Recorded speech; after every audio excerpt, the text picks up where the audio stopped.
জীবন এবং অন্তর পরিবর্তনকারী এমন 10টি আমলের কথা জানার চেষ্টা করব, যে আমলগুলিতে বান্দা যদি অভ্যস্ত হয়, তাকে আলাদা করে এর জন্য কষ্ট, আলাদা করে এর জন্য ব্যতিক্রম প্রস্তুতি, আলাদা করে এর জন্য তার অনেক ধরনের ঝক্কি ঝামেলা পোহাতে হয় না।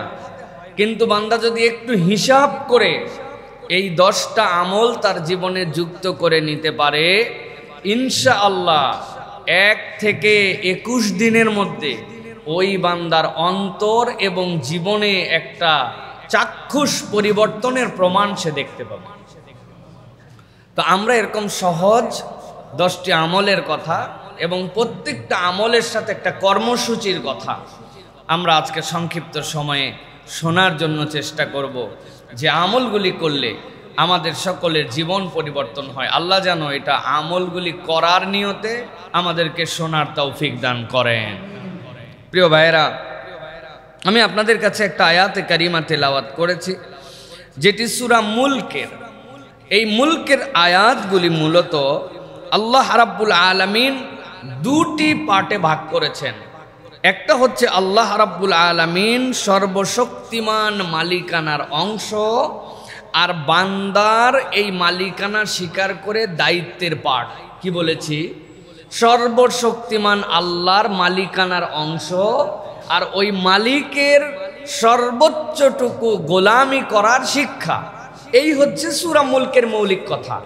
কি বলছেন আল্লাহ রাব্বুল আলামিন? মূল আলোচনার আগে আমরা একটুখানি শোনার চেষ্টা করি। খেয়াল করেন, 3টা আয়াতে কারিমা আল্লাহ রাব্বুল আলামিন বান্দার জীবনে ধাক্কা দেওয়ার মতো কথা বলে দিয়েছেন। আল্লাহ রাব্বুল আলামিন বলছেন, তাবারাকাল্লাযী বিয়াদিহিল মুলক ওয়া হুয়া আলা কুল্লি শাইইন কাদির। আল্লাহ নিজেই নিজের প্রশংসা করছেন, আল্লাহ নিজেই নিজের বর্ণনা করছেন। আল্লাহ রাব্বুল আলামিন বলছেন, ও বান্দা, এমন রবের জন্য পবিত্রতার ঘোষণা, আল্লাযী, যার হাতে বিয়াদিহিল মুলক, জগৎ সমূহের যত রাজত্ব, যত মালিকানা, যত ক্ষমতা, সবগুলি মূলত তার হাতে। আল্লাহ এরপরে আবার অতিরিক্ত বলছেন, আলা কুল্লি শাইইন কাদির, তোমার রব যা ইচ্ছা তাই করার যোগ্যতা রাখেন।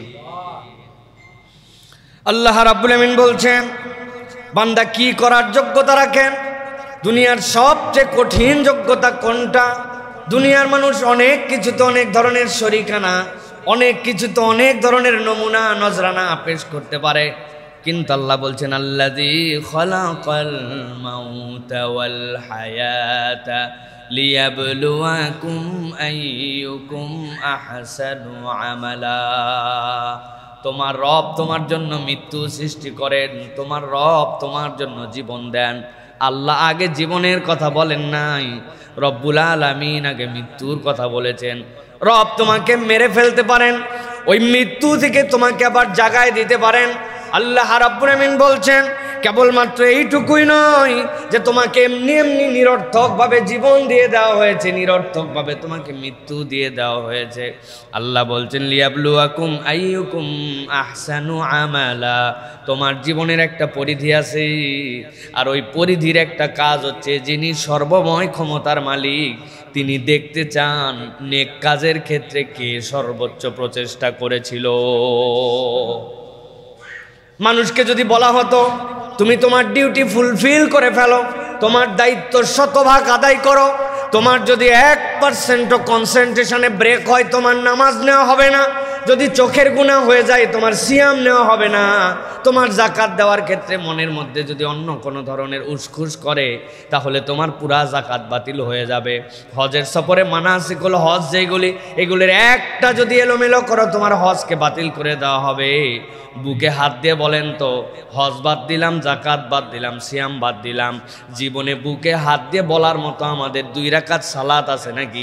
যেই সালাতে 100তে 100 ভাগ যত সময় সালাত আদায় করেছি আল্লাহর জন্য নিবিষ্ট, আর আমার মন অন্য কোনো দিকে ছিল না। সম্ভব? আল্লাহ রাব্বুল আলামিন বলছেন, এই জন্য الذي خلق الموت والحياة ليبلوكم أيكم أحسن عملا ও দুনিয়ার মানুষ, এমনি এমনি আমি তোমার জীবন দেই নাই, এমনি এমনি আমার তোমার মৃত্যুর কথা বলি নাই। তোমার এই জীবন আর মৃত্যুর মাঝে যেইটুকু সময় যিনি সর্বময় ক্ষমতার নিজের পরিচয় দিয়েছেন, তিনি তোমাকে দায়িত্ব দিচ্ছেন সর্বোচ্চভাবে আল্লাহর জন্য প্রচেষ্টাকারী উত্তম আমলকারী তুমি হতে পেরেছো কিনা। আমার নামাজে মন অন্যদিকে যেতেই পারে, কিন্তু আমি সালাত বাদ দিয়ে দেই নাই। আল্লাহর জন্য আমার অনেক কিছু ভুল হতে পারে, কিন্তু আমি তাই বলে হজকে ত্যাগ করে দেই নাই। আমার সিয়ামের সময় আমার ইচ্ছার বাহিরে আমার কানের গুনাহ হয়ে গেছে, চোখের গুনাহ, মনের গুনাহ, কিন্তু আমি সিয়ামকে ছেড়ে দেই নাই। আমি তারপরেও সেখান থেকে বেরিয়ে সর্বোচ্চ ডেডিকেশন আল্লাহর জন্য দেওয়ার চেষ্টা করছি। আল্লাহ বলছেন এই সর্বোচ্চ প্রচেষ্টাটা দেখার জন্যই আল্লাহ তোমার জীবন মৃত্যু দিয়েছেন। সুবহানাল্লাহ। আল্লাহ রাব্বুল আমিন এরপরে বলছেন ওয়াহুয়াল আজিজুল গফুর। দুইটা আয়াতে দুইটা জিনিস খেয়াল করেন। আল্লাহ নিজের পাওয়ারের বর্ণনা দিলেন, দেওয়ার পরে রব্বুল আমিন কি বলেছেন? ইন্নাল্লাহা আলা কুল্লি শাইইন কাদির ওয়া আলা কুল্লি শাইইন কাদির। কেবলমাত্র রাজত্ব আর ক্ষমতাই তার নয়, যা ইচ্ছা তাই করতে পারেন। আর আল্লাহ বলছেন তোমার জীবন মৃত্যু দেওয়া হলো তুমি উত্তম আমল করো কিনা এটা দেখার জন্য। আল্লাহ সেইখানে বলছেন ওয়াহুয়াল আজিজুল গফুর। ও বান্দা, তোর রব কেবল পরাক্রমশালী নয়, ক্ষমতাওয়ালাও নয়, তোর রব আবার ক্ষমাকারী। যেরকম পাওয়ার রাখেন তিনি ক্ষমতার ক্ষেত্রে, সেই রকম পাওয়ার রাখেন তিনি ক্ষমার ক্ষেত্রে। বান্দাকে আল্লাহ ক্ষমা করে দিলে ধরার কেউ নাই। আল্লাহ বলছেন বান্দা, এখন তোরে যে ইবাদত করার দায়িত্ব দিলাম, একটু চিন্তা করে দেখতো তোর রব আসলে কত দূর ক্ষমতাবান। আগেরটা ছিল প্রাইম কথা, এবার আল্লাহ এলাবোরেট করতেছেন আল্লাযী খালাকা সাবআ সামাওয়াতিন তিবাকা মা তারা ফি খালকির রাহমানি মিন তাফাউত ফারজি'ল বাসারা হাল তারা মিন ফুতুর।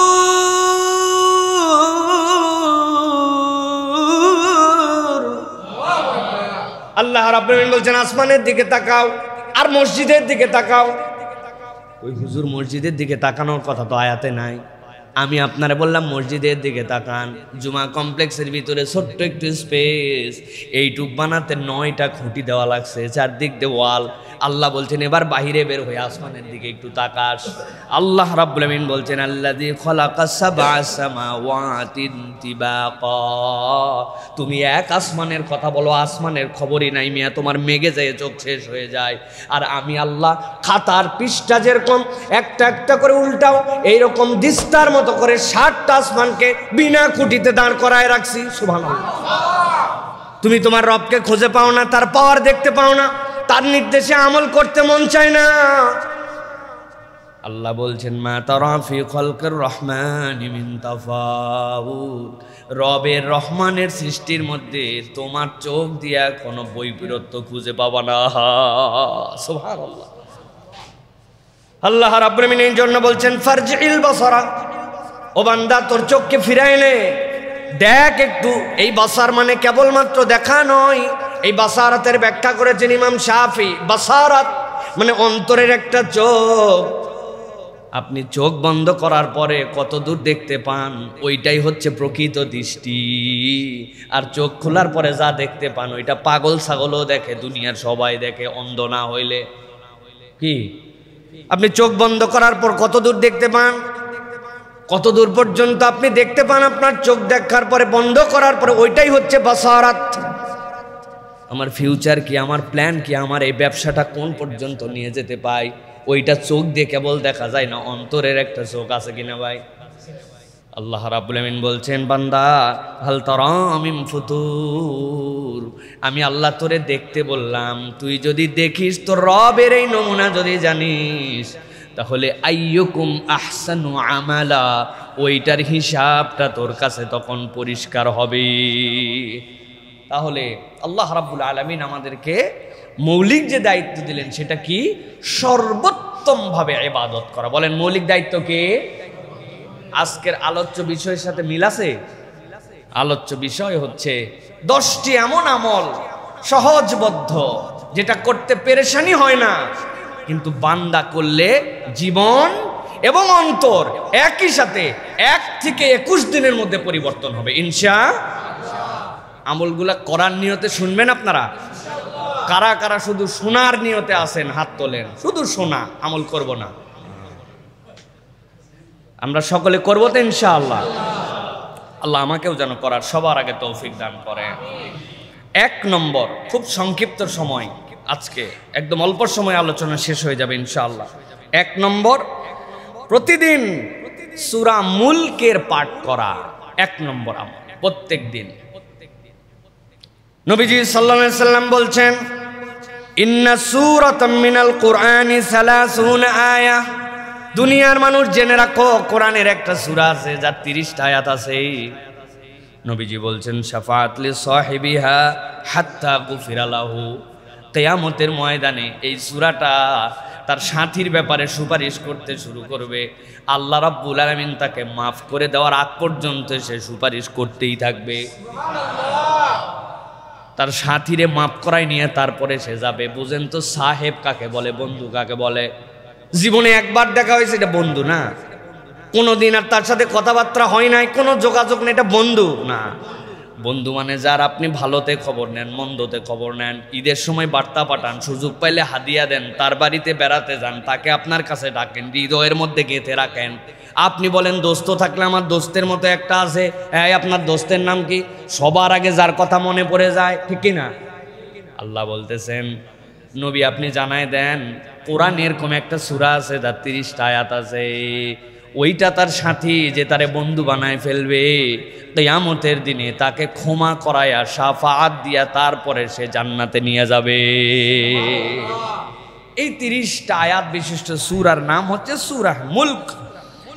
আমরা যদি চিন্তা করি যে প্রত্যেক দিন রাত্রে আমরা আমাদের জীবন থেকে 20 মিনিট সময় আলাদা করব, যা আমরা তেলাওয়াত করব, প্রথমেই 7 দিন আমাদের দ্বারা সম্ভব হবে না। এই জন্য প্রথমে বড় প্ল্যান দাঁড় করালে আর আমাদের মাথা আউলায় যাবে।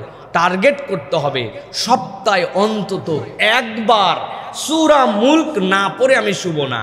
এই বান্দা যখন মজা পাবে তখন সপ্তাহে 2 দিন হবে, কখনো সপ্তাহে 3 দিন হবে, কিন্তু কোনোভাবেই যেন প্রত্যেক মাসে 10 বারের নিচে না নামে। তো প্রথম থেকে যদি আমরা এই কর্মসূচি নেই যে ইনশাল্লাহ আজকে শুক্রবার, আগামী জুমার আগে একবার হলেও কোনো একদিন রাত্রে ইনশাআল্লাহ আমরা সূরা মুলকের 30টা আয়াত পড়ব। সর্বোচ্চ সময় লাগবে যে একদম ভাঙ্গা ভাঙ্গা করে পড়ে তারও 10 মিনিট। এই 10 মিনিটের মধ্যে আমরা এই আমলটা জারি করে ওকে আমার বন্ধু বানাই নিলাম। আল্লাহ তোমার হাবিবের ঘোষণা অনুযায়ী সে যেন সুপারিশ করে তোমার দেওয়া পাওয়ার নিয়ে আমাকে জান্নাতে নিয়ে যায়। পারবো ইনশাআল্লাহ। এটা হচ্ছে আমাদের জন্য 1 নম্বর আমল। প্রিয় ভাইয়েরা, সংক্ষিপ্ত কথা বলবো, আজকে বলেছি 2 নম্বরে বার যে আমলটা করতে আমাদের কষ্ট হয় না, কিন্তু পলিসি না থাকার কারণে আমরা এই আমলটি ঠিকঠাক মতো করি না। সেটি হচ্ছে যে আমাদের প্রত্যেকের গোপনে সাদাকা দেওয়ার অভ্যাস করতে হবে। কি করতে হবে? সাদাকা করব, দান করব, কিন্তু এটা গোপনে দেওয়ার একটা অভ্যাস করতে হবে। শোনেন, 2টা জিনিস আপনাদের কাছে বলি।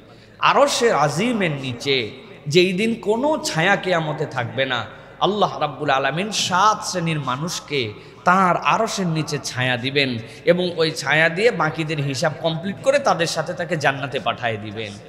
নবীজি সাল্লাল্লাহু আলাইহি সাল্লাম বলছেন তার একটা হচ্ছে ওয়ারাজুলুন তাসাদ্দাকা বিসাদাকাতিন ফাআখফাহা, এমন এক ব্যক্তি যে দান করত কিন্তু গোপন করে রাখত। কেমন গোপন? হাত্তা লা তা'লামা শিমালুহু মা তুনফিকু ইয়ামিনুহু, তার বাম জানতো না তার ডান হাত কি দান করে দিছে। এত গোপনে নিবৃতে পরিবার, স্ত্রী, সমাজ, এমনকি নিজেও যোগ বিয়োগের খাতায় তুলতো না, এমন দান করত গোপনে যে তার বাম হাত জানে না ডান হাত কি দিয়া দিছে। এইরকম ব্যক্তিকে আল্লাহ রাব্বুল আলামিন আরশে আজিমের নিচে ছায়া দিয়ে দিবে। আল্লাহ রাসূল সাল্লাল্লাহু আলাইহি সাল্লামের এই হাদিসের আলোকে কোরআনুল কারীমের আয়াত আছে। আল্লাহ রাব্বুল আলামিন কোরআনে বলেছেন, ইন তুবদুস সাদাকাত ফানি'মাহি ওয়া ইন তুখফুহা ওয়া তুতুহাল ফুকারা ফাহুয়া খায়রুল লাকুম। প্রকাশ্যে দান করো, নো প্রবলেম, করতেই পারো। ওয়া ইন তুখফুহা, আর যদি এটা গোপন করে রাখো, ফানিআম্মা, আল্লাহ বলতেছেন এটা তোমার জন্য বিরাট বড় কল্যাণকর হবে। এই সাদাকাটাই কল্যাণ, তোমার এই সাদাকাটাই কল্যাণ। প্রকাশ্যে দাও, অপ্রকাশ্যে দাও, গোপনে দাও, তবে জেনে রাখো এই যে গোপনে ফকির মিসকিন এদেরকে তুমি যদি দাও, ফাহুয়া খায়রুল লাকুম, এটা তোমার জন্য উত্তম হবে। আল্লাহ রাব্বুল আলামিন আমাদেরকে দান করার অনেককেই তৌফিক দিয়েছেন, কিন্তু আমাদের যা কিছু সব হিসাবের খাতায়, যা কিছু সব জানাজানিতে, জীবনে কোনো গোপন দান আমাদের আর নাই বললেই চলে, ঠিক না ভাই? এই জন্য প্রিয় ভাইয়েরা, আমরা যদি একটা কর্মসূচি ঘোষণা করি নিজেদের জীবনে যে প্রতিদিন 1 টাকা হলেও আমরা গোপনে দান করব, যেটা কেউ জানবে না, কেউ দেখবে না, একটা পলিসি থাকবে এই সিস্টেমে, আমি 1 টাকা হলেও আমার জীবনে একটা গোপন দান থাকবে। হতে পারে 8 আনা পয়সা, কিন্তু এটা গোপন, প্রকাশ্যে অনেক আছে, কিন্তু এমন সিস্টেমে আল্লাহর আরশে আজিমের নিচে তো আমার ছায়া লাগবে। এই জন্য না আমি করতেছি। আপনি বলবেন হুজুর সবই তো লোকজনের সামনে, ফকির মিসকিনও লোকজনের সামনে চায়। ভাই আপনারে যদি কিয়ামতের বিপদ থেকে বেঁচে আরশে আজিমের ছায়া নিতে হয়, তাহলে এই বুদ্ধি আপনি করবেন না? আপনার পলিসি এটার মধ্যে থাকবেন না? আপনার পকেটে 1 লাখ টাকা থাকলে আপনি তো বাজারের মধ্যে যাই গুনেন না, ঘরের মধ্যে দরজা লাগাই দিয়ে তারপরে আপনি গুনে টুনে তারপরে রাখেন। তাহলে আপনি এইটার ক্ষেত্রে প্ল্যান নিতে হবে, আমরা প্রত্যেক দিন যা দান করি প্রকাশ্য, কিন্তু টেকনিক্যালি 1 টাকা হলেও আমরা গোপনে দানের অভ্যাস জীবনে গড়ে তুলবো, পারবো ইনশাআল্লাহ? এটা যদি করি প্রিয় ভাইরা, আমাদের জীবন এবং অন্তর দুটাই বদলায় যাবে ইনশাআল্লাহ। বলে অন্তর কিভাবে বদলাবে? আল্লাহ বলেছেন ওয়া ইন তুখফুহা ওয়া তুতুহাল ফুকারা ফাহুয়া খায়রুল লাকুম, তুমি যদি এটা গোপনে কোনো ফকির মিসকিনকে অভাবগ্রস্তকে দাও, এটা তোমার জন্য কল্যাণকর। কি কল্যাণ আল্লাহ প্রকাশ করেন নাই। আল্লাহর কল্যাণের প্রকাশই হচ্ছে হেদায়েতের উপর অন্তরকে অবিচল করে দেওয়া, সুবহানাল্লাহ। তাহলে 2 নম্বর আমল এটা মনে থাকবে ইনশাআল্লাহ।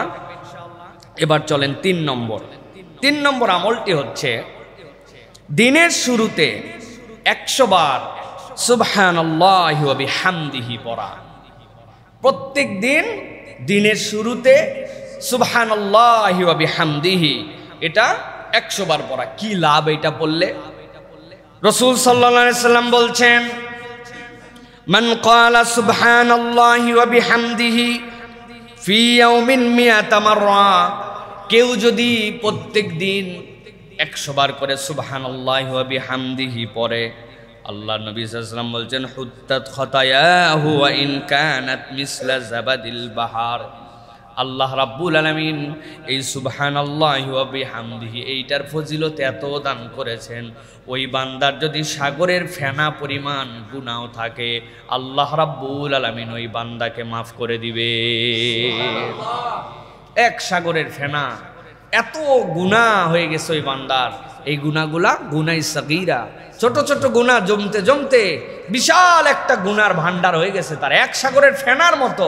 নবীজি বলছেন ওই বান্দা সকালবেলা কি পড়েছে?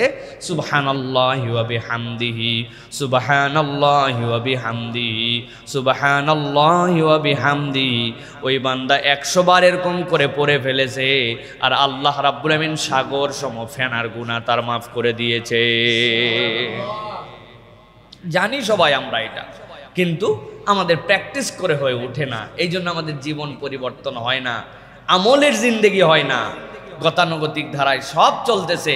সকালে ওঠার পরে পেস্ট আছে, ব্রাশ আছে, সকালে ওঠার পরে হাঁটা আছে, নাস্তা আছে, নতুন জামা পরা আছে, বের হওয়া আছে, বের হওয়ার আগে হাতের চাবি নেওয়া আছে, ব্যাগ নেওয়া আছে, সব আছে, শুধুমাত্র আমলটুকু নাই, ঠিক কিনা ভাই? অথচ একটু অভ্যাস করলেই আমরা এইটা করতে পারি। প্রিয় ভাইয়েরা, এটা কেন করতে হবে এটার ব্যাখ্যা করেছেন মুফাসসিররা। সূরা হিজর এর ৯৮ নম্বর আয়াত আল্লাহ বলেছেন, ফাসাব্বিহ বিহামদি রাব্বিকা ওয়া কুম মিনাস সাজিদিন।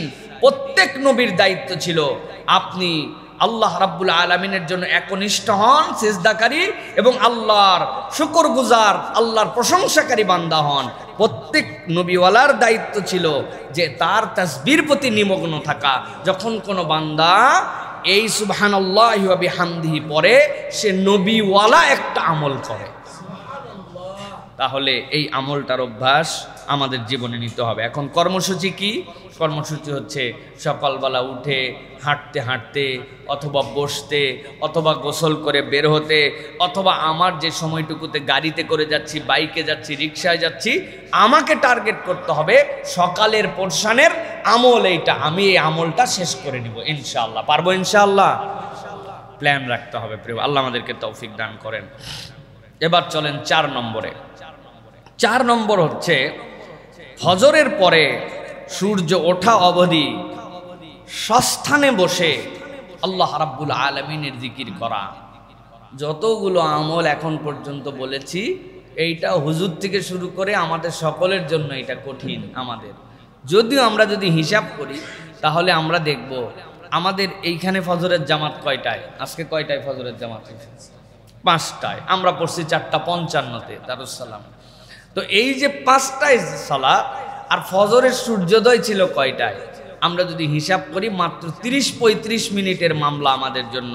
নবীজি সাল্লাল্লাহু আলাইহি সাল্লাম বলছেন, মান সাল্লাল ফাজরা ফি জামাআতিন সুম্মা ক্বাদা ইয়াজকুরুল্লাহ, কেউ যদি ফজরের সালাত আদায় করে এরপরে উঠে নাই, ওখানেই বসে আছে, হয়তো নামাজের শুরুতে না বসে লেটাপারে বসছে, কিন্তু সেখানেই বসে আছে, হাত্তা তাতলু আশ-শামস সুম্মা সাল্লা রাকাতাইন, এরপরে সে হিসাব করে দেখছে সূর্য উঠে গেছে, নিষিদ্ধ সময় পার হয়ে গেছে, 2 রাকাত সালাত পড়ে ফেলছে, 2 রাকাত সালাত পড়ে এবার উঠে চলে গেছে। আল্লাহ নবী বলছেন কি করছে এই লোক জানো? কানাত লাহু কাআজর হাজ্জাতিন ওয়া উমরাতিন তাম্মাতিন তাম্মাতিন তাম্মা। এই যে ফজরের জামাতের পরে বসে সূর্যোদয়ের পরে 2 রাকাত সালাত পড়ে গেছে, আল্লাহ তার আমল নামায় একটা পূর্ণ হজ, একটা পূর্ণ উমরার সওয়াব দান করে দিয়েছে। আল্লাহু আকবার। নবীজি 3 বার বলেছেন তাম্মাতিন তাম্মাতিন তাম্মা। আমার উম্মত জেনে রাখো, পূর্ণ হজ পূর্ণ উমরার সওয়াব আল্লাহ দিয়েছেন। আল্লাহু আকবার।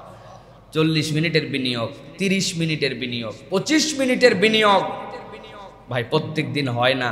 মানুষের ক্লান্তি থাকে, বসতে পারে না, ব্যস্ততা থাকে, কিন্তু ইমানদারের জীবনে সপ্তাহে 2-3 দিন সময় হবে না একটা হজ আর একটা উমরার সময় আর সওয়াবটা আমলনামায় নেওয়ার জন্য?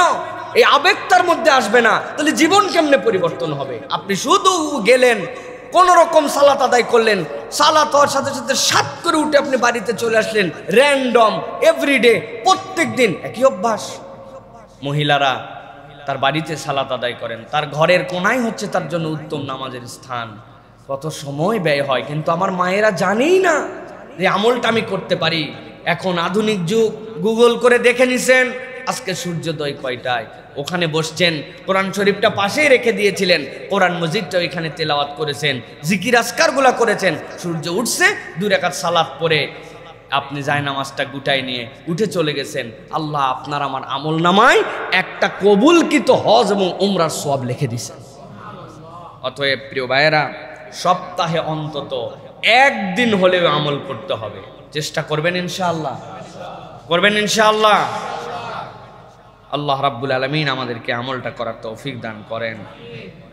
কোরআনুল কারীম এটার সমর্থনে কথা বলেছে।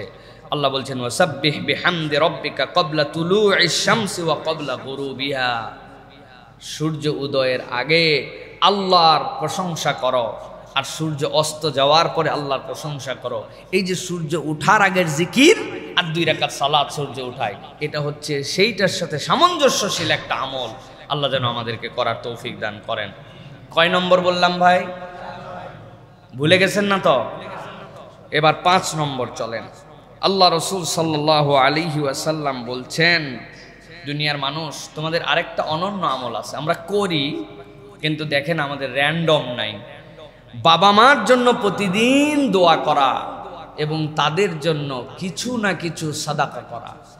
বাবা মার জন্য দোয়া, যার বাবা মা বেঁচে আছেন তার জন্য, আর যার বাবা মা মারা গিয়েছেন তার জন্য। কত ভাই এখানে আছেন, আমাদের আব্বা আম্মা উভয়েরই চলে গেছেন দুনিয়া থেকে। কারা কারা ভাই দেখি তো, একটু হাত উঁচু করেন তো। কাদের আব্বাও নাই, আম্মাও নাই? আহা, আল্লাহু আকবার। কাদের বাবা নাই? শুধু কত মানুষের বাবা নাই। কাদের মা নাই? আহা, আমাদের মা নাই, অনেকের বাবা নাই, অনেকের আব্বা আম্মা উভয় চলে গেছে। আর আল্লাহ নিয়ামতটা বাঁচাই রাখছেন কার কার? যাদের আব্বা আম্মা বেঁচে আছেন।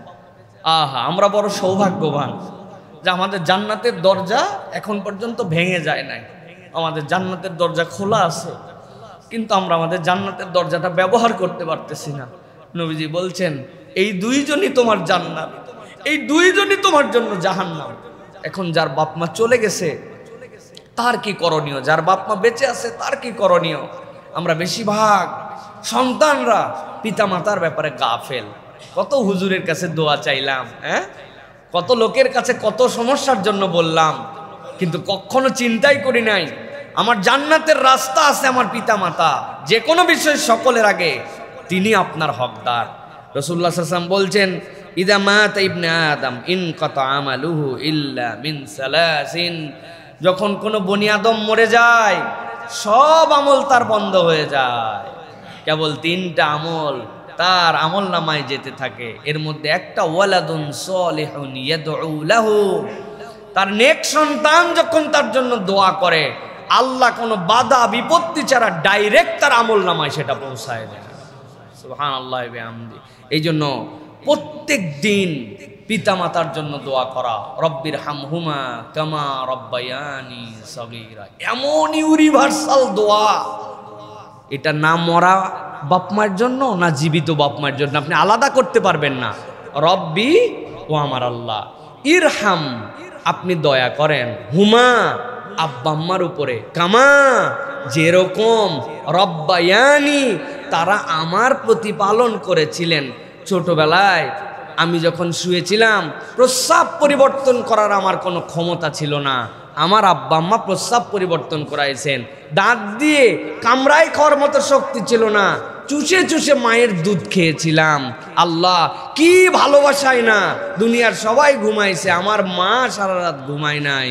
আল্লাহ এই যে আগলায় রাখছিল, এই যে দয়া করছিল, এই যে ভালোবাসা দিছিল, রব্বুল আলামিন তুমিও আমার পিতা মাতার জন্য, ওটা আল্লাহ মৃতর জন্যও বলেন নাই, জীবিতর জন্য বলেন নাই, এমন ভাষা দিছেন যে সন্তান দোয়া করলে মৃতরটা মৃতের ভাগে যাবে, জীবিতরটা জীবিতর ভাগে চলে যাবে। সুবহানাল্লাহ।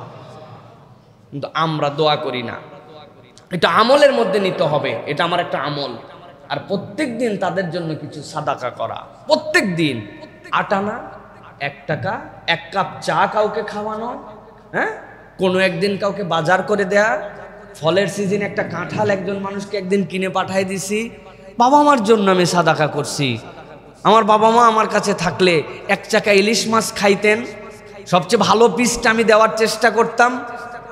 ইলিশের সিজনে সমর্থ পাইছি, টপ করে একজন মানুষকে একটা ইলিশ বাবা মার পক্ষ থেকে কিনে খাওয়াই দিছি, 1 কেজি আপেল দিয়ে দিছি।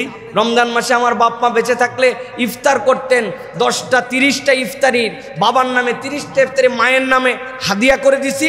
সন্তান শুধু খুঁজবে কেমনে বাপ মায়ের জন্য কিছু একটু করা যায়, সেটা জীবিত এবং মৃত। বান্দা যদি র্যান্ডম পিতামাতার জন্য দোয়া করে আর র্যান্ডম যদি একটু হলেও সাদাকার নিয়ত করে, আল্লাহ ওই বান্দার জীবন এবং অন্তর ঘুরায় দিবে। এটা আল্লাহ রাব্বুল আলামিন নিজে বান্দার জন্য অফার করেছেন। প্রিয় ভাইরা, অতএব আমরা অধিকাংশ বাপ মায়ের জন্য দোয়া করি না। কর্মসূচি হবে আজকের থেকে যে যেহেতু অনেক দিনের কাফফারা বাকি আছে, স্পেশালি এই সপ্তাহে অথবা প্রত্যেক দিন শুধু আল্লাহর হামদ, রাসূল সাল্লাল্লাহু আলাইহি ওয়াসাল্লামের প্রতি দরুদ এবং সালাম পড়ার পরে 5 মিনিট শুধুই বাপ মার জন্য দোয়া করব। পারবো ইনশাআল্লাহ? 5 মিনিট পারবেন ইনশাআল্লাহ? 5 মিনিট আরবি জানা লাগবে না, আল্লাহ বাংলা বোঝে, ভাষার কোনো ধর্ম নাই, ধর্মীয় ভাষা আছে। অথবা আল্লাহর কাছে আপনি বাংলায় বলেন, মনে করে করে বলেন, আল্লাহ যখন আমার 1 বছর বয়স ছিল, আমার যদি গু চেঞ্জ না করতো আমার মা, সেই শীত যেই শীতের মধ্যে প্রস্রাব করে দিয়েছিলাম, সবাই শুয়ে গেছিল, আমার মা যদি সারা রাত ওই প্রস্রাবের শোয়ায় রাখতো, আল্লাহ আমার বুকের মধ্যে কফ জমে শেষ হয়ে যেতাম। মা কেমনে জানি জেগে গেছিল, কেমনে জানি আমারে আগলায় নিছিল। আল্লাহ এই ঋণ কোনোদিন সহ্য করতে পারবো না, 1 রাতকে কখনো আমি পৃথিবীর সব দিয়ে বদলায় দিতে পারবো না। আল্লাহ ওই আব্বা আম্মার জন্য তুমি দয়া করো। আল্লাহ আল্লাহ এতদিন ভুল করছি, আল্লাহ করতে পারি নাই, আল্লাহ আগের ভুলগুলো মাফ করো, এখন থেকে আমার বাপ মার জন্য দোয়া করব। এইভাবে সন্তান যদি বাপ মার জন্য দোয়া করে আর সে আজিম নড়ে উঠবে, আল্লাহ ওই পিতামাতাকে মাফ করে দিবে ইনশাআল্লাহ। আর রুহানি দোয়া কাকে বলে? রুহানি দোয়া বলে বান্দা যখন কারোর জন্য দোয়া করে ওইটা তার উপরে পৌঁছালে আল্লাহ খুশি হন, আল্লাহর খুশি ওই রুহ থেকে আল্লাহর রহমত আবার তার কাছে নিয়ে আসে, এটাই রুহানি দোয়া। এটা অটোমেটিক আপনি পেয়ে যাবেন প্রিয় ভাইরা। অতএব এই আমলটা আমাদের করতে হবে। এটা কয় নম্বর গেল? 5। এবার চলেন 6 নম্বরে। 6 নম্বরটা হচ্ছে আল্লাহ কোরআনুল কারীমের মধ্যে বলেছেন এবং নবীজি হাদিসের মধ্যেও আসছে, একাকী কাঁদা, অন্তরের গভীর থেকে তওবা। একাকী, এখন তো কথা বললে ইমোশন চলে আসলে, একজন দোয়া করলে বাকিদের ফিলিংস আসলে চোখে পানি আসে, একাকী আল্লাহর জন্য কাঁদা। আল্লাহ রাব্বুল আমিন বলছেন কোরআনুল কারীমের মধ্যে, ইযা যুকিরাল্লাহ ওয়াজিলাত কুলুবুহুম। এমন কতকগুলা মানুষ আছে যে মানুষগুলা আল্লাহর জিকির স্মরণ করে, করার পরে তাদের অন্তর নরম হয়ে যায়। কেমন নরম হয়? আল্লাহ বলছেন তাদের চোখ দিয়ে পানি পড়তে শুরু করে। ওই বান্দা আল্লাহকে দেখে নাই, ওই বান্দা জান্নাত দেখে নাই, জাহান্নাম দেখে নাই। নিজের আমল নামার এমন পাপ আছে যেইটার কথা বান্দা ভুলে গেছে, কিন্তু বান্দা এমন ভাবে নিজের হৃদয়ে আল্লাহর ভীতিকে জাগ্রত করে নিজের অপরাধগুলাকে আল্লাহর সামনে দাঁড় করাইছে। ঘুমায় আছে তার সন্তান, ঘুমায় আছে তার স্ত্রী, ঘুমায় আছে দুনিয়া, টপ করে উঠছে। ভাবটা এমন যেন প্রস্রাব করার জন্য উঠছে। বাথরুমের লাইট দিলে সন্তান উঠে যেতে পারে, কৌশলে বাথরুমের লাইটটা পর্যন্ত দেয় নাই, চলে গেছে অন্য জায়গায়। অল্প একটু কষ্ট করে অজু করে নিয়ে যায় নামাজটা পেরে দিছে, কেউ জানে না বাড়ির সবাই সবার মতো ঘুমায়। ওই বান্দা যায় নামাজের মধ্যে দাঁড়ায়া রব্বুল আলামিনের কাছে 2 রাকাত সালাত আদায় করে হাত তুলে দিছে। ইমোশন আসে না, চোখের পানি আসে না, সিজদায় চলে গেছে, রব আমার তো চোখে পানি আসে না। অথচ নবীজি সাল্লাল্লাহু আলাইহি ওয়াসাল্লাম বলছেন, ওয়া রাজুলুন যাকারাল্লাহ খালিয়ান ফাফাদাত আইনা। আরশে আজিমের নিচেতে এমন লোক জায়গা পাবে যেই লোক একাকী দাঁড়াইছে আর আল্লাহর জন্য চোখের পানি বিসর্জন করে দিছে। আল্লাহ তার চোখের পানির এমন মূল্যায়ন করছেন, ওই চোখের পানির কারণে আরশে আজিমের নিচে তার জন্য সিট বরাদ্দ করে রাখছেন।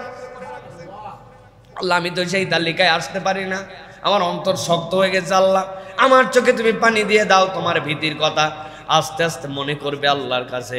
আল্লাহ রাব্বুল আমিন ওই বান্দার চোখে 1 ফোঁটা পানি যদি চলে আসে, 1 দিন আসবে না, 2 দিন আসবে না, চোরের মতো করে আল্লাহর সামনে দাঁড়াইছে, কেউ জানি না জানতে পায়। দরজা একটু নড়ে গেছে বাড়ির, নিজের সংকীর্ণ হয়ে গেছে, আমার এই চোখের পানিকে কেউ দেখে ফেললো কিনা, এটা তো কাউকে দেখানোর জন্য আমার তাহাজ্জুদ নয়, কাউকে জানানোর জন্য নয়। আল্লাহর কাছে 1 দিন 2 দিন পড়ার পরে চোখ বন্ধ করে যখন জাহান্নামের বিভীষিকার কথা চিন্তা করবে, নিজের আমল নামা যদি কপাল দিয়ে প্রকাশ পেয়ে যেত, দুনিয়ার মানুষ সালাম দিত না। রে আজকে আমাকে কত সম্মান দেয় মানুষ। আমার বাথরুমের গুনাহ, গোপন গুনাহ, চোখের গুনাহ, মোবাইলের গুনাহ যদি জানাজানি হয়ে যেত, আমার আব্বা পর্যন্ত আমাকে দিকে তাকাতো না লজ্জায়, অথবা বাপের আমল নামায় এমনটা আছে সন্তানকে মুখ দেখাতে পারতো না। আল্লাহ সব তুমি গোপন রাখছো, আল্লাহ তোমার কাছে কিচ্ছু গোপন নাই, তুমি গোপন গুনাহগুলা দয়ামান রব আমাকে গোপনে মাফ করে দাও। 1 দিন 2 দিন করতে করতে বান্দার চোখ দিয়ে যদি পানি আসে, ওই পানিটা বান্দার নাজাতের ওসিলা হয়ে যাবে। এটা একটা আমল। কত রাত জেগে পার হয়ে যায়, কিন্তু কখনো আল্লাহর জন্য চুপচাপ এরকম ডেডিকেশন আমাদের হয় না। ভাই রে, জীবন পরিবর্তন করতে হলে এটা করা লাগবে ভাই, করতে হবে ভাই। এরকম করে চলতে চলতেই জীবন শেষ হয়ে যায়। কার জীবন কিভাবে শেষ হয় আমরা বুঝি না। বাহার ভাইয়ের ঘটনা শুনছেন না আপনারা?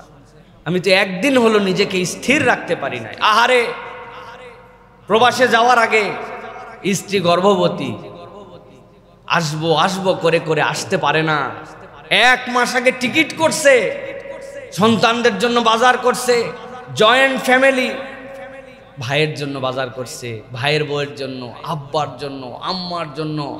সন্তানরা সবাই সহ্য করতে পারে নাই, এয়ারপোর্টে চলে গেছে সকলে মিলে 1 গাড়িতে আনন্দ করে। আব্বা আসতেছে, স্বামী আসতেছে, সন্তান আসতেছে, আমার বড় ভাই আসতেছে। এয়ারপোর্টে সন্তানকে দেখে একটু জড়ায় ধরছে, দিয়ে বলছে এটা তোর গিফট। বলছে মা এখনই খুলবো। বলছে খুলিস না, বাড়িতে যাই সবাই মিলে দেখে দেখে আনন্দ করে খুলবো। আব্বা এটা তোমার জন্য আনছি, এর মধ্যে আব্বা এখানে তো খুলতে পারলাম না। হাতে করে এইটুকু নিয়ে এসছি, অন্তত চকলেটটা মুখে দাও। কি আনন্দ, কি পরীক্ষা আল্লাহ তাদের উপরে নিয়ে ফেললেন। রওনা দিয়ে গেছে, গাড়ি নেমে গেছে। গাড়ি নামার পরে ড্রাইভার নেমে পালায় চলে গেছে, দরজাগুলো আর খুলতে পারে নাই। ওর মধ্যে থেকে সন্তানকে মা ছাড়ে না, বলছে তুমি বের হও, সন্তান না নিয়ে ছাড়বে না। ভাইয়ের বউকে বলছে তুই বেরো, ও তাকে নিয়ে নামে না। তো মাকে বলছে তুমি নামো, শাশুড়ি ছাড়া নামবে না। আস্তে করে তলায় গেছে গাড়ি। কি মর্মান্তিক, পুরা পরিবার শেষ। যেই লোক আসছে তাদের কাছে কেবল সে বেঁচে আছে। কিভাবে সহ্য করবে? কেমনে এইটা সহ্য করবে? এই যে রাস্তাঘাটের অব্যবস্থাপনা, ড্রাইভারদের এই যে ধরনের আচরণ, এইগুলো সে কিছুই জানতো না। রব্বুল আলামিন তার পুরা পরিবারের উপর একটা পরীক্ষা নিয়ে ফেললেন। প্রিয় ভাইয়েরা, এই জন্য আমাদের অনেক দিকের শিক্ষা এর মধ্যে আছে। জীবন এই মুহূর্তেই শেষ হয়ে যেতে পারে। তিনটা ক্ষেত্রে আমি সবসময় বলি, তিনটা পরিবহন ডেঞ্জারাস। একটা পিকনিকের জন্য পরিবহন, ডেঞ্জারাস পরিবহন।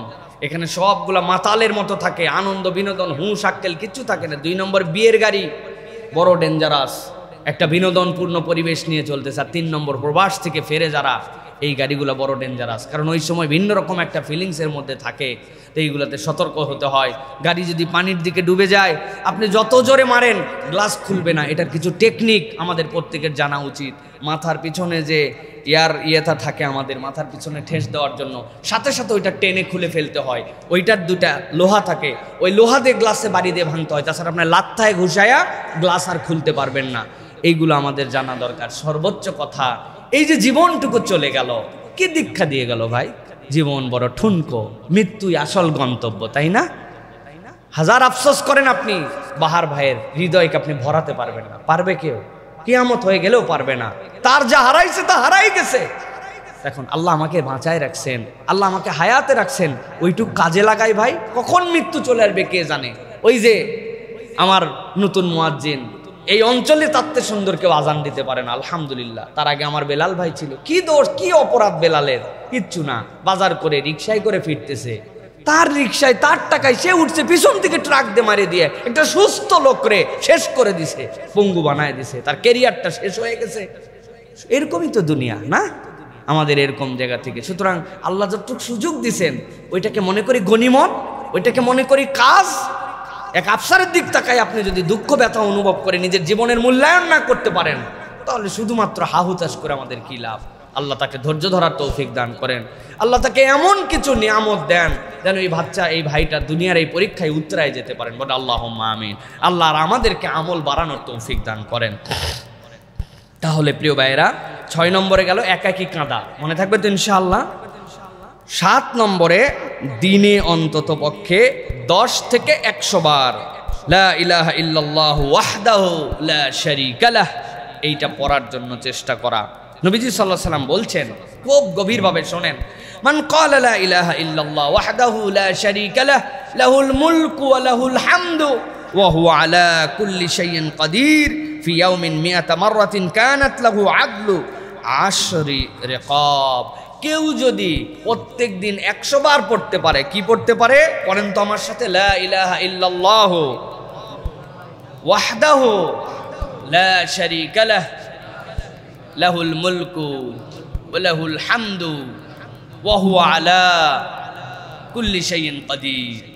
এইটা জানে না এরকম কোনো বান্দা নাই। 100 বার যদি পড়ে, আল্লাহর নবী বলছেন 10টা দাস মুক্ত করলে যে সওয়াব, 10টা বান্দা গোলামির মধ্যে আছে তাদেরকে আজাদ বানায় দিলে যে সওয়াব, আল্লাহ তার আমলনামায় সে সওয়াব দান করে দিবেন।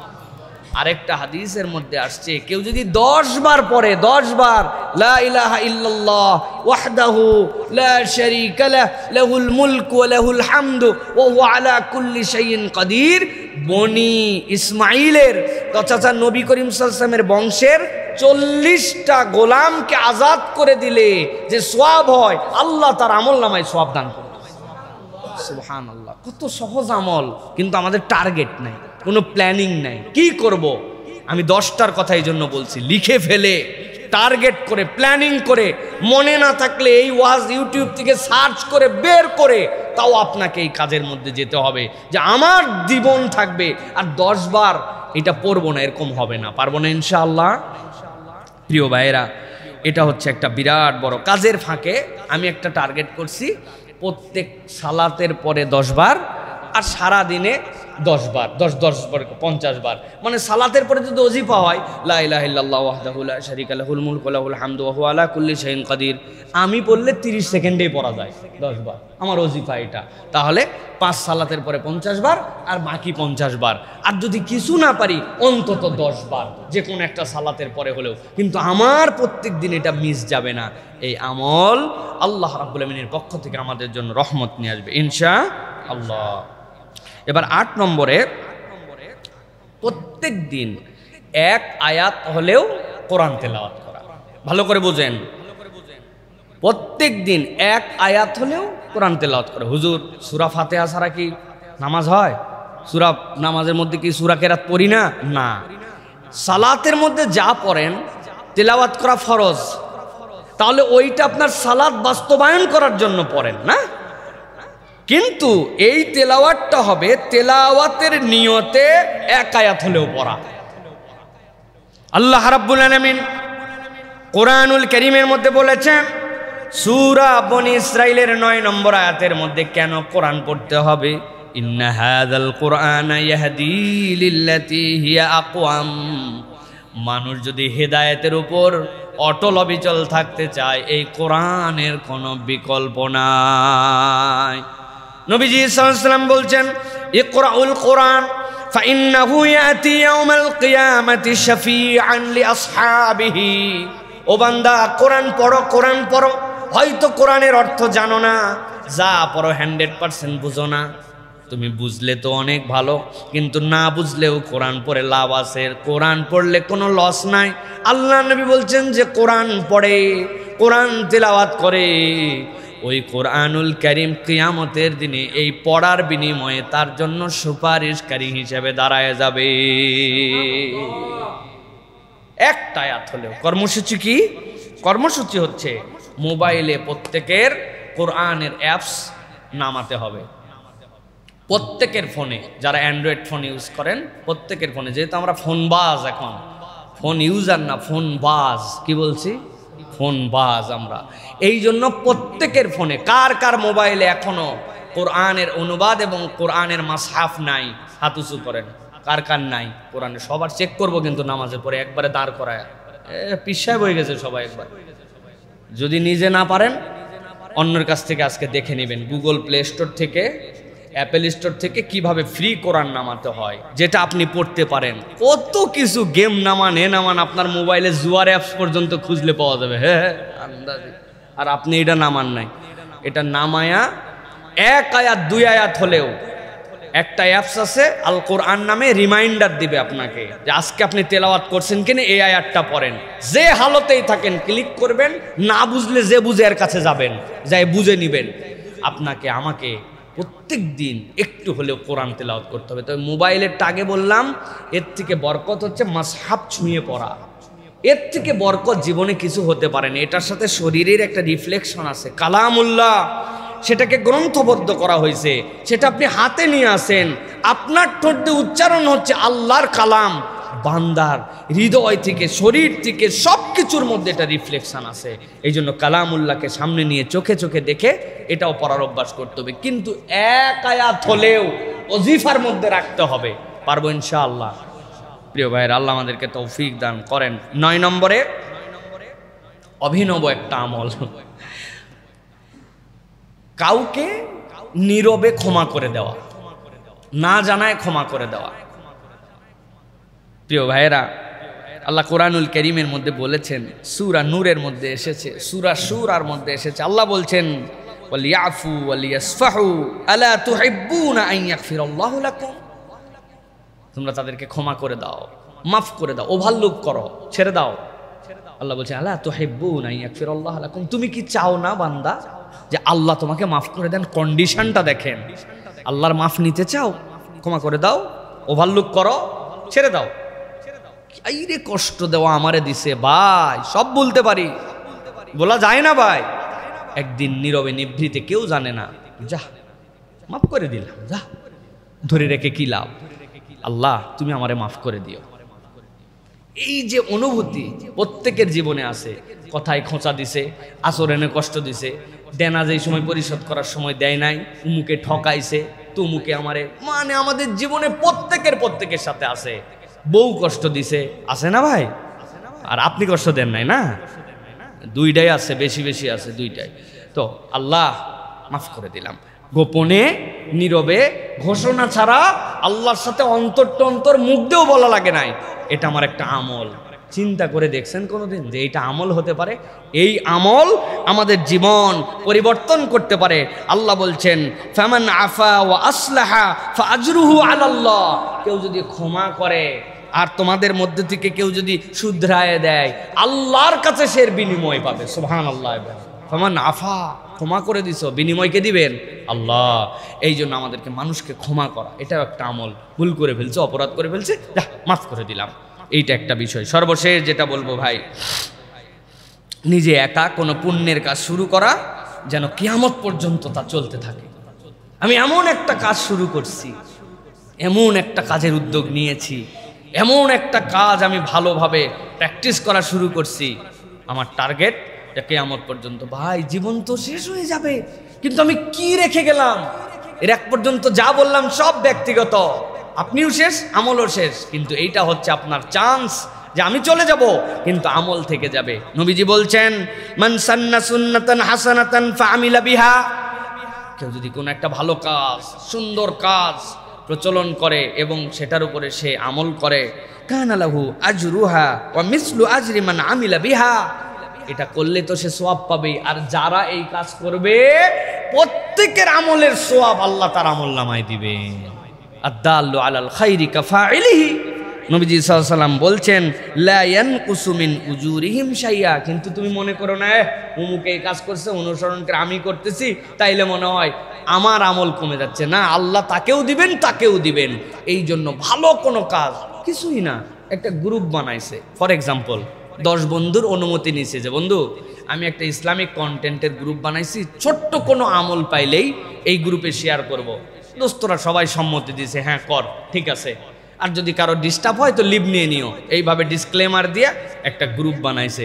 ছোট্ট একটু কিছু পাইলে পোস্ট করে, ওইটা দেখে দেখে আরেকজন পাইছে যে কিনা আমার তো একটা গ্রুপ আছে রে, ওই গ্রুপে একটা ভালো কাজের ফজরে ওঠার একটা গ্রুপ বানাইছে। দোস্ত কত কিছু হয়, তুই থাকিস সাভার, তুই থাকিস নোয়াখালী, আমি থাকি বগুড়া, তুমি থাকো নওগাঁ, ঠিক আছে, আমাদের একটা ফজর ওঠার একটা গ্রুপ আছে। হ্যাঁ, আমরা ফজরে উঠলে এখানে রিমাইন্ডার দিব, না হলে আমরা কিন্তু একজনকে 3 জন হতে পারে। আপনি গ্রুপ বানাইছেন একটা, এটা নেটের, আমরা নেটিজেন মানুষ, এই জন্য নেটের আইডিয়াগুলো বলতেছি। এছাড়াও প্রিয় ভাইরা, আপনারটাকে একটা মক্তব চলে, আপনি একটা মক্তব চলান, ভারী 3-4 হাজার টাকা লাগে, কারো জানার দরকার নাই যে আমি এই মক্তবে বাচ্চা কাচ্চা যেন পড়ে। আমার গ্রামের দিকে একটু তাকাইছি, নানা বাড়ির দিকে, শ্বশুর বাড়ির দিকে, বা একটা মক্তব, এই 2টা মানুষকে কোরআন মজিদ শেখানোর জন্য একটু চেষ্টা করি। প্রত্যেকদিন আসরের পর আমি এখানে বসে যাই, একটা সূরা মস্ক হবে, লেখায় আছে 5 মিনিটের বেশি তালিম হবে না, 5 মিনিট ছোট্ট একটা সূরা। আপনি দাঁড়ায় গেছেন, আপনি আলেম মানুষ, হুজুর মানুষ, আশপাশে ছাত্র মানুষ, আপনি দাঁড়ায় প্রত্যেকদিন কুল হুয়াল্লাহু আহাদ, বসলো একজন, না বসলে না বসুক, আপনি আপনারটুকু শুরু করেন। আমি মালয়েশিয়ায় গেছি, বিশাল এক মসজিদ, যাইয়ে দেখি মানে মসজিদে লোক ধরবে 20,000, কিন্তু লোক আছে 20 জন। বক্তা যিনি, উনি কোনো সার নাই, উনার ডিউটি ওইটুকু, মাগরিবের পর 15 মিনিট কথা বলা, কেউ না শুনলে নিজে শুনবো, তাও এটা চলমান। আমি দেখে অবাক হয়ে গেলাম, ফায়দা আল্লাহ রাব্বুল আমিন দিয়ে দেন সেই জায়গাতে, কারণ সে তো আল্লাহর সন্তুষ্টির জন্য এটা চালু করছে যে 15 মিনিট আমি প্রত্যেকদিন একটা আমলের কথা আলোচনা করব। আমি একটা মাদ্রাসার সাথে, 2টা এতিমের সাথে, 2টা বাচ্চার পড়ালেখার, মানে কোনো একটা ভালো কাজ আমি শুরু করছি, ওইটা যেন চলমান থাকে। এইটা আমাদের প্রত্যেকের জীবন থেকে চেষ্টা করতে হবে প্রিয় ভাইরা। আল্লাহ যেন আমাদেরকে তৌফিক দান করেন। তাহলে আবার রিমাইন্ডার করি, 10টা কোন কোন বিষয় বললাম। 1 নম্বর বলেছি প্রতিদিন সূরা মুলক তেলাওয়াত করা, যারা পারবেন লিখে দিবেন, যারা পারবেন লিখে রাখবেন প্রিয় ভাইরা। 2 নম্বর গোপনে সাদাকাহ দেয়া। 3 নম্বর দিনের শুরুতে 100 বার সুবহানাল্লাহি বিহামদিহি পড়া। 4 নম্বর বলেছি আপনাদের জন্য প্রিয় ভাইরা, ফজরের পর সূর্যোদয় অবধি বসে 2 রাকাত সালাত আদায় করে হজ উমরার পূর্ণ সওয়াব নেওয়া। 5 নম্বর বাবা মার জন্য প্রত্যেক দিন দোয়া, কিছু না কিছু সাদাকা করার চেষ্টা করা। 6 নম্বর একাকী আল্লাহর জন্য ক্রন্দন করা। 7 নম্বরে দিনে 10 থেকে 100 বার লা ইলাহা ইল্লাল্লাহ ওয়াহদাহু লা শারীকা লাহ এটা পড়া। 8 নম্বর প্রতিদিন কোরআন মাজিদের ন্যূনতম 1 আয়াত হলেও তিলাওয়াত করা। 9 নম্বর কাউকে নীরবে ক্ষমা করে দেওয়া। আর 10 নম্বর নিজে একা কোনো পুণ্যের কাজ শুরু করা যেন কিয়ামত পর্যন্ত তা চলমান থাকে। আল্লাহ যেন আমাদেরকে আমলগুলা করার তৌফিক দান করেন।